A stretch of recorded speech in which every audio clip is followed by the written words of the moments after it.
चलिए बात करते हैं पूर्वाधिकार अंश के प्रकार। Kinds of preferential. कितने प्रकार के पूर्वाधिकार अंश होते हैं? 8 प्रकार के।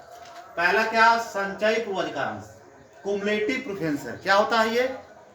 जहां अगर कंपनी लाभांश का भुगतान उस वर्ष नहीं कर पाती है, ठीक है, तो उनके लाभांश का भुगतान आगामी वर्ष में करती है, ठीक है। उतना पैसा क्या करती है? वो रिजर्व कर देती है। वो पैसा देने के बाद ही किसी को दिया जाएगा। मीन्स लाभांश का संचय कर दिया था, अगले साल भुगतान किया जाता है। ऐसे पूर्वाधिकार कराएंगे क्या? संचयी पूर्वाधिकार। संचय कर दिया जाता है उनके लाभांश का, ठीक है।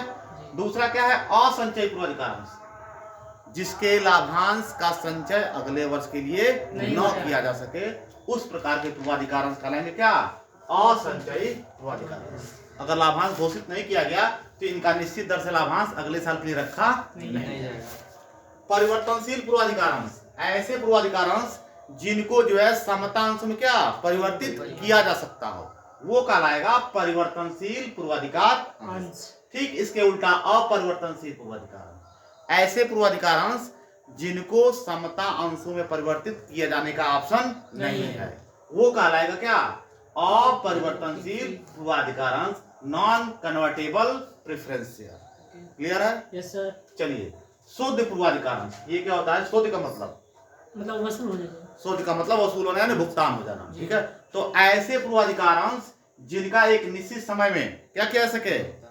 शोधन किया जा सके, भुगतान किया जा सके, इनके पैसे क्या वापस किए जा सके, उनको कहलाएगा क्या? कहा जाएगा क्या? शुद्ध पूर्वाधिकार अंश।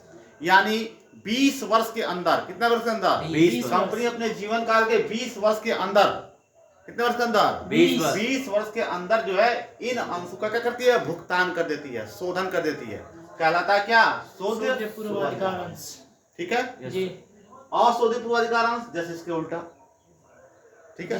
मीन्स जिसका भुगतान, जिन पूर्वाधिकार अंशों का भुगतान कंपनी अपने जीवन काल में नहीं करती है, वो कहलाता है अशुद्ध पूर्वाधिकार अंश।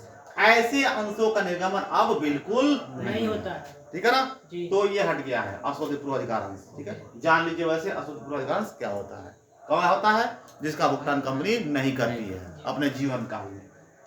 भाग युक्त पूर्वाधिकार अंश, ऐसे पूर्वाधिकार अंश जिनको एक निश्चित दर से लाभांश प्राप्त करने के बाद, समता अंशधारियों को भी लाभांश बांटने के बाद यदि लाभ का हिस्सा बचता है तो उसमें इन लोगों को भाग प्राप्त करने का अधिकार होता है, उसमें भी हिस्सा प्राप्त करने का अधिकार होता है। तो वैसे अंशों को हम कहेंगे क्या? भाग युक्त पूर्वाधिकार अंश, पार्टिसिपेटिंग प्रेफरेंस, ठीक है।